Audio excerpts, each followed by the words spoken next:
Great. So welcome everyone, and thank you for joining us at the third annual Coalesce. So my name is Amada Echeverria, and I'm on the community team at DBT Labs. I'm thrilled to be hosting today's session, Prevent DBT Changes from Breaking Looker with Spectacles, and we'll be joined by our speaker, Josh Temple. Some fun facts about Josh. Josh is a longtime DBT fan. He started using DBT all the way back in 2018 when he was running analytics for Milk Bar, counting how many cookies they'd sold across all of their stores. In the same year, he and his wife started their own business called Tiny Home Creamery, which was inspired by their 250 square foot New York City apartment. I can relate to the small apartment in New York, but they had to put it on pause during the pandemic. So, more about Josh. He and Dylan Baker started Spectacles to solve problems they were facing as analytics professionals. And today, he's excited to show you what he's built and to make developing in DBT and Looker more seamless and less stressful. So, before we jump into things, some recommendations for making the best out of this session. All chat conversation is taking place in the Coalesce Prevent DBT Changes channel of DBT Slack. If you're not part of the chat, you have time to join right now. Visit getdbt.com/community and search for Coalesce Prevent DBT Changes when you enter the space. We encourage you to set up Slack and your browser side by side and ask other attendees questions, make comments, post memes, or react at any point in the channel. And after the session, Josh will actually be available in the Slack channel to answer your questions. However, we still encourage you to ask questions at any point during the session. So let's get started. Over to you, Josh. Hey everyone, good morning. And if you're dialed in the States at 8 o'clock in the morning, thanks for being here. It's a little early, but I'm excited to share with you a little bit about ways that you can prevent DBT changes from breaking Looker. So my co-founder, Dylan Baker, and I started a company called Spectacles, and we've spent over a decade as LookML developers and Looker users, and particularly working with Looker on top of DBT. So we've spent a lot of time thinking about how do these tools play nicely together? How do we make sure the things that we do in DBT don't have negative implications in Looker? And so if you're like me, you've probably had experiences where you've gone to fix something and you accidentally made it worse in the process. So I live in a 155-year-old building in New York City, and something always seems to be a little bit broken. And after my son was born in 2020, my parents were visiting to help out in the first week that we brought him home from the hospital. And my dad was noticing that our dishwasher didn't always get dishes as clean as they should. So he noticed there was this kind of sandy layer that sometimes showed up on the outside of our dishes. And he said, "Oh, no problem. I know what we can do about that. We just disassemble the dishwasher, we find the filter at the bottom, we clean it out, and we'll be back in business." And I was super sleep deprived. We just had our baby. And so I thought, hey, why not? Let's try it out. And, they often talk about analytics engineers and data engineers as data plumbers. And I'm here to tell you that that does not always transfer over to real life, actual plumbing. So we were naive and we found a manual online with a pretty good instruction of how all the pieces fit together. And we started disassembling the central column to try to get to the filter at the bottom. And if you have ever tried to take something apart in order to fix it, you know that your confidence looks a little bit like this. So at the beginning, it's like so fun taking something apart. You've got the screwdriver, you're going to town, and you finally get to the thing that you need to fix. You make the change, you're feeling great. And then you have to reassemble everything. So hopefully you carefully cataloged everything and you're remembering what you took apart and where it goes and how to put it back together. But inevitably you get to the end and you have 3 screws left over and you have no idea where they were supposed to go or why you didn't put them back in as you were reassembling the part. And so it turns out that the Germans, in their infinite linguistic wisdom, came up with a word to describe this exact feeling, which is when you go to fix something and you make it worse in the process.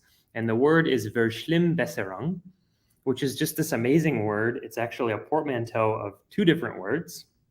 And the first word means to worsen, and the second word means to improve, right? And as I was thinking about people in the world who have a good understanding of what this feels like, who better than people who write code for a living, right? We so often go to fix things and don't realize that the code we're changing has other implications in different parts of the code base and end up breaking something in the process, right? So if you work in DBT and you use Looker at the same time, you've probably experienced something that looks a little bit like this.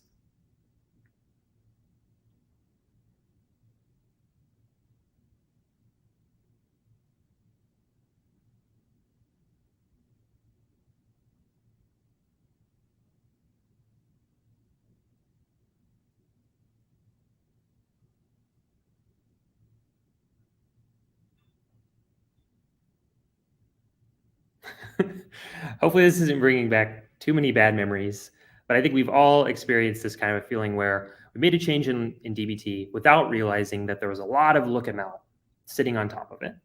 And when we push that change in DBT, we end up with broken dimensions, broken dashboards, frustrated downstream business users who don't understand why their weekly report won't show up in their email.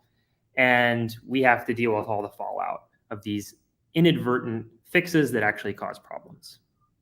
And so the question is, what can we do about this? Is there anything that we can do to prevent this from happening?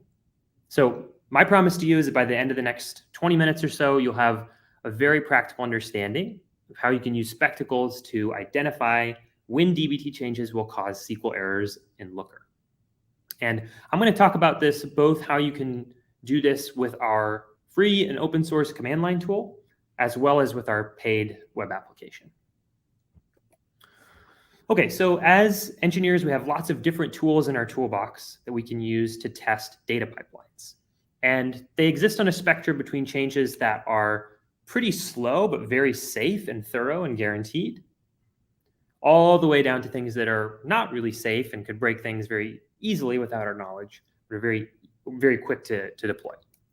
And so the first thing on the more safe side, and this isn't really even something we can do with DBT, but if you're developing a pipeline in a language like Scala, where everything is statically compiled and you've defined schemas for each piece of data that describes the types of data and the names of all the columns, then you have a very safe system, because whenever you want to change something about the data you're producing, you can't actually do that because it will violate the schema. So you actually have to generate a new version of that data. Downstream consumers of your data have to decide if they want to consume it. And right there in your IDE where you're writing the code, you can see when things are going to break and then violate schemas. So this is super, super safe, but it requires a lot of surrounding infrastructure. It's slow because if you want to make a change, you have to communicate a new version to your downstream consumers. And it's certainly something that a lot of companies use, but for many smaller or mid-sized companies who don't have the ability to produce the infrastructure around this, it can be too cumbersome for its good. The next thing is to use staging data. And so we can generate a copy of our production data that is inclusive of the change we want to make. So this in DBT, this would be like running DBT run into a dev schema, where we can see how the data is going to look, but it's not actually affecting any of our downstream consumers. And then we can run lots of different automatic tests on that data, making sure that it doesn't violate any of the assumptions that we've made about that data. And this works pretty well too, but again, we have to generate a copy of the data. Sometimes generating a copy of your data can be pretty difficult and cumbersome, but we'll talk about more options for doing this later. Another thing we can use is data observability, right? So we can run different kinds of anomaly detection algorithms and different rules and tests on our production data and be alerted whenever those things are violated. And this works well because, again, it's automated. We don't really have to do anything in the development workflow. But with that comes the cost of testing in production. So if something's broken, yeah, we might get an alert from our observability tool about it, but that means it's also affecting all of our users, and anyone who might depend on that data is also probably going to be messaging us about it. Next, we have code review. Code review is really great because, again, it happens before things go to production. But the challenge with code review is, unless you're going to be the code reviewer of the year and actually run DBT into a development schema and go and query it and make sure it looks the way that it's supposed to and run some different checks, you're probably just looking at the SQL. And there's only so much that we can really do from a careful review of SQL. Sometimes we just need to actually look at the rows and make sure that they look the way that they need to. So code review is great, but sometimes can cause problems. Or if we're doing it in a really thorough way, it can be very time consuming. And then last but not least would be to skip all of these things altogether and just code directly in prod. I don't recommend it, but sometimes you do just need to go and make a change quickly, and you don't necessarily have the time to run all of these different thorough checks. So we're going to focus on the staging plus automated tests tool in our toolbox, which is where Spectacles comes in. And this is all operating under a paradigm known as continuous integration. Continuous integration is this idea that if we define some tests in advance that our code needs to pass, then we can pretty much merge our code right away as soon as we've verified that it's passed all of those tests. And the way that it works with Spectacles and DBT looks a little bit like this. So if a developer is working on a DBT change, she finishes her change and opens up a new Git branch, and she pushes that up to GitLab or GitHub or whatever that might be and makes a request to merge. And because she's already configured CI or continuous integration for DBT, DBT will go ahead and build a staging copy of the data that is inclusive of the change that she wants to make in a schema that's unique to her pull request or merge request. And at that point, Spectacles can come in and run a series of tests that ensures that the lookml that depends on that data will still all work the way that we would expect it to, even if that staging data were to become the production data. And if we find that that's not the case, for example, we find that a dimension depends on a certain column with a certain name, and our developer has changed that column name, then she's notified that there's going to be an issue if she merges that code to prod. And she can either make a change to the DBT PR itself, or she can actually go and open a corresponding PR on the Looker repo to make whatever update she needs to make. And ideally, then Spectacles tests the next commit and finds that everything works, and she's good to go. So I'm going to walk you through how you might actually set something like this up very practically at your company. So there's basically 3 steps that you need to follow. The first one is to set up CI for DBT. You might already be done with this, so you could probably skip this section. But if not, this is an important component of Spectacles being able to test your DBT changes. The second is you need to actually prepare your lookml by inserting some user attributes, and I'll talk through what we need to do there. And then the last piece is to trigger Spectacles to run the tests. All right, so the first step is to set up CI for DBT. If you're not familiar with how CI works in DBT, again, the idea is that you're going to take a change on a separate Git branch, and you're going to do a DBT run into a unique schema that is just for the change that you want to make. So if you use DBT Cloud, it's very easy to turn this on. DBT's got great documents on it. All you have to do is, once you've configured it, DBT will essentially create a new development schema that corresponds to your pull request, and will run a DBT run, and if you want, a DBT test as well into that schema. So it looks a little bit like this. So we've here got a table in our production database that's created by a DBT model. And that model has a couple columns, order ID, and number of products. So in this very simplified example, if we wanted to change the column name number of products to count products, let's say we're doing some work on sort of standardizing our naming conventions, then we would open up a Git branch and we would make this change to count products, and we would open up a new pull request.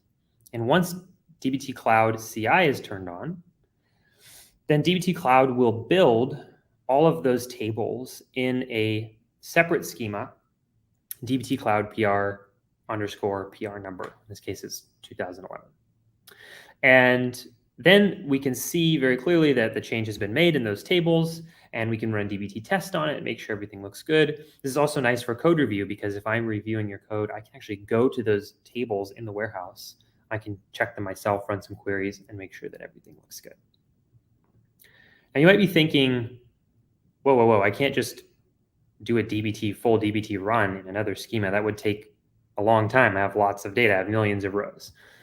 That's certainly the case for a lot of companies. And there are some creative things that you can do to get around this. So if you're on Snowflake, you can do a zero copy clone of your production data first.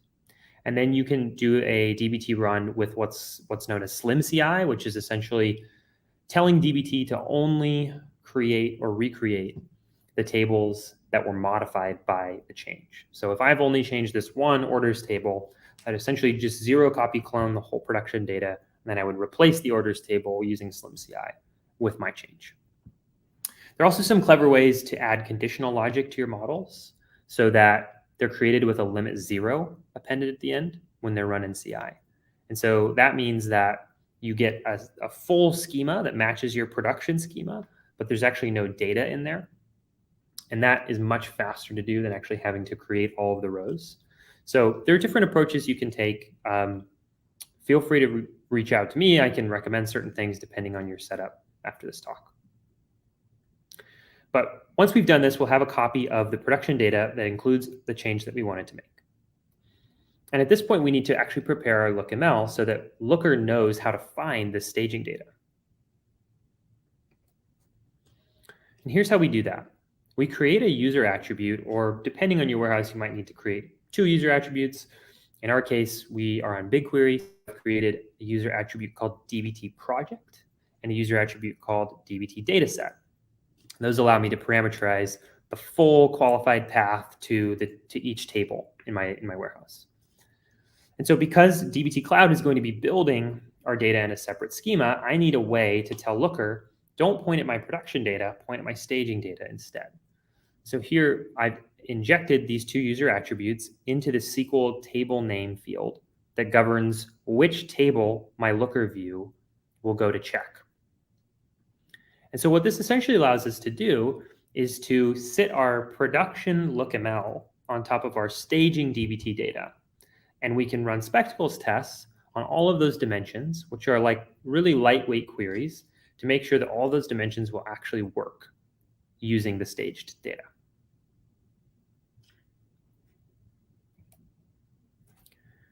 And last but not least, we need to actually tell spectacles to run those tests. So if you wanted to do this with our open source command line tool, there's basically 3 external things that you need to handle, and spectacles takes care of the rest. The first is you need a way of knowing that the dbt CI run has completed successfully. So the way that we do this in Spectacles is by looking at the statuses that dbt Cloud writes to GitHub. So dbt Cloud will write a status to the pull request that says that the dbt run and the dbt test were both successful, and dbt Cloud is done with what it needed to do. So usually we just check for that. There are also different ways that you could think about doing this. You could look for that specific staging data set to exist in your data warehouse. You could run a dbt test command to make sure everything's there. There are ways that you could do this in your own script to ensure that, that the dbt CI run is completed. It's also possible that dbt Cloud might add run end webhooks. And if they add that to the product, then that would be another way you could do it. You could catch a webhook that says that the dbt Cloud job is finished and kick off your Spectacles test from there. The second thing you need to do is before running Spectacles, you need to set that user attribute in Looker for a dedicated Spectacles Looker user. And Looker has an API which allows you to do this. So you just need to authenticate as a dedicated Looker user, set the user attribute, and then start your tests. And then the last thing you need to do is you need to manage the concurrency of Spectacles run. You have lots of different PRs kicking off at the same time, because you don't want to get in a state where you have 2 runs happening at the same time and one underlying Looker user that's trying to switch back and forth between the 2. So as a heavily biased advisor, I would recommend that you not do any of that yourself, but that you actually use our Spectacles web application where we do all of this for you. It is certainly possible, but it's much more difficult to test dbt changes with our open source tool because there's so many other things that you have to manage around it. And so this is how easy it is to turn on SQL validation for a dbt Cloud run with Spectacles. So within Spectacles, all you have to do is ask Spectacles to trigger on pull requests from dbt Cloud. You provide us the name of the repo where your dbt project is, the ID of the dbt Cloud job, and then the name of the user attribute that is controlling the schema of the data. And once you do that, you're off to the races, and Spectacles can automatically test those changes. If you don't use dbt Cloud, no worries. We have just redone our docs on our website. And our docs around dbt include what to do if you're running dbt in a homegrown CI setup without using dbt Cloud. But it's certainly the easiest if you are using dbt Cloud already. All you have to do is just input this information, and everything should work. Right, so today we talked about how to test the impact of dbt changes on Looker. We talked about setting up continuous integration for dbt so that a staging copy of the data is created when you want to make a change. We talked about how to modify your lookML so that it can be controlled with a user attribute and point to a specific staging schema. And finally, we talked about different options for triggering Spectacles, and particularly how to use our dbt Cloud integration to do that. If you are curious about this, we have our open source command line tool is up on GitHub. Our docs page is also linked below, and I would also be happy to answer any kind of questions, give a demo, whatever you need. You can find me in dbt Slack. But hopefully these kind of changes can help us have teams that work better together, that have fewer breaking changes, that have calmer shared Slack channels with our downstream business users, and ultimately just help us work faster and more efficiently. Thanks for listening today, and enjoy the rest of the conference. Awesome. Thank you for a great presentation, Josh. And thank you so much for your time.